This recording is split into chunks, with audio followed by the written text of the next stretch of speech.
Hi friends, welcome back to my channel study connection. आज हम पढ़ेंगे कोई विद्रोह के बारे में जो कि हुआ था 1859 में।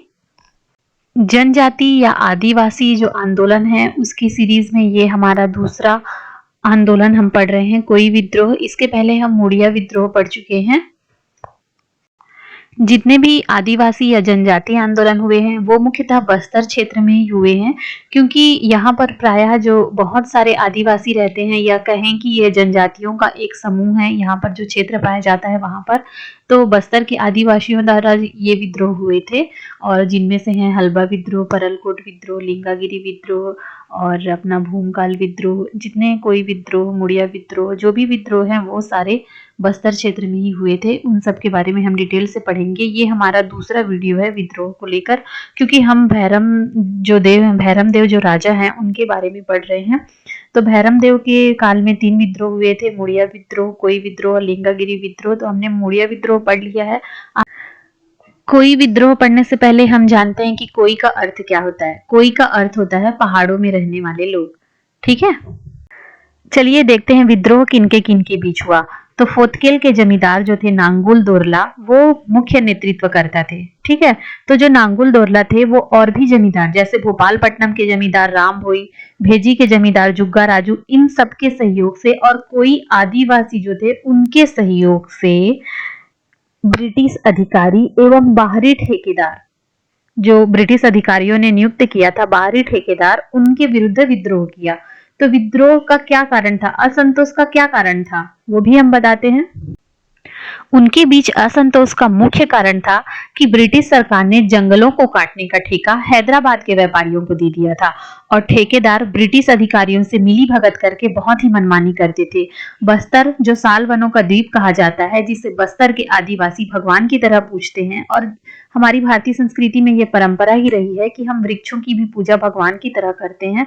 उसमें अचानक से कोई बाहरी ठेकेदार आके जंगलों की कटाई करने लगे, तब विद्रोह तो बनता ही था।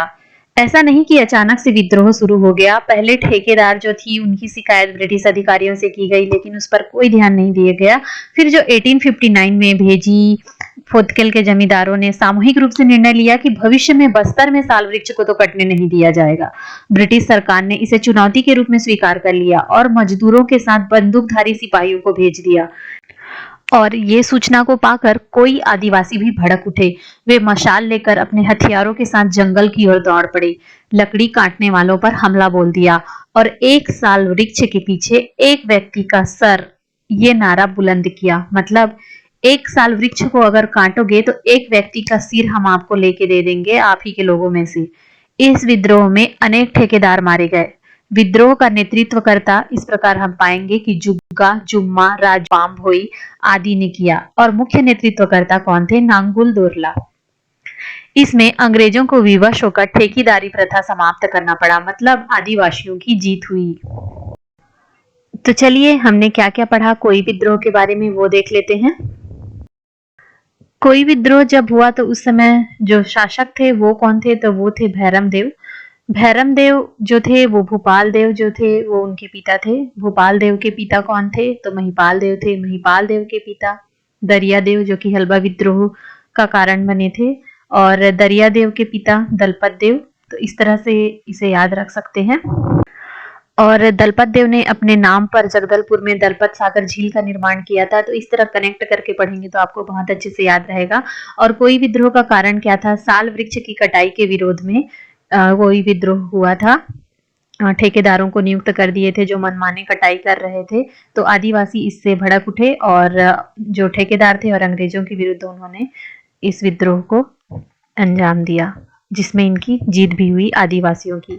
तो मुख्य नेतृत्वकर्ता कौन थे? तो कोई जनजाति के लोग थे। कोई जनजाति में कौन कौन सी जनजाति आती है? दोरला और दंडावी माड़िया जनजाति आती है। और प्रमुख नेतृत्वकर्ता इस विद्रोह के थे वो है नांगुल दोरला। नांगुल दोरला। तो ऐसा भी पूछा जा सकता है कि नांगुल दोरला जो है वो कौन से जमींदारी क्षेत्र से आते थे?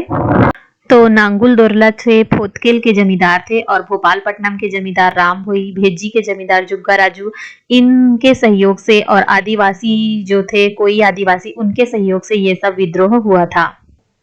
ये नारा याद रखिएगा, 1 साल वृक्ष एक सिर बराबर। अगर आप 1 साल वृक्ष काटते हैं तो हम आपका एक सिर काट के दे देंगे। इस विद्रोह का नतीजा ये हुआ कि आदिवासियों की जीत हुई थी और ग्लासफर्ड ने फिर समझौता कराया था ब्रिटिश और आदिवासियों के मध्य। विशेष स्थान की बात करें कि यह विशेषकर कहाँ पर हुआ था, क्योंकि अभी बस्तर क्षेत्र पूरी तरह से डिवाइड हो चुका है। उस समय इसे बस्तर क्षेत्र ही मान सकते थे, लेकिन अब इसे हम मेनली बीजापुर मान सकते हैं, क्योंकि भोपालपट्टनम क्षेत्र इसमें आता है बहुत जगह। चलिए देखते हैं कोई विद्रोह से किस किस प्रकार के प्रश्न बनते हैं। तो सबसे पहला प्रश्न तो ये बनता है कि कोई विद्रोह किस वर्ष संपन्न हुआ था। तो कोई विद्रोह संपन्न हुआ था 1859 में। और हमने छोटा सा प्रयास किया है वीडियो बनाने के लिए। आई नो इसमें बहुत सारे मिस्टेक्स हैं, बट आपको कंटेंट में कोई भी मिस्टेक नहीं मिलेगा। डायग्राम में भी इधर उधर हो सकता है, बट आपको हमारा ये प्रयास पसंद आया हो तो वीडियो को लाइक जरूर कीजिएगा। और मुड़िया विद्रोह के बारे में पढ़ना चाहते हैं तो उसका भी लिंक हमने डिस्क्रिप्शन बॉक्स में दे दिया है, आप वहां से चेक कर लीजिए। Thank you, bye bye.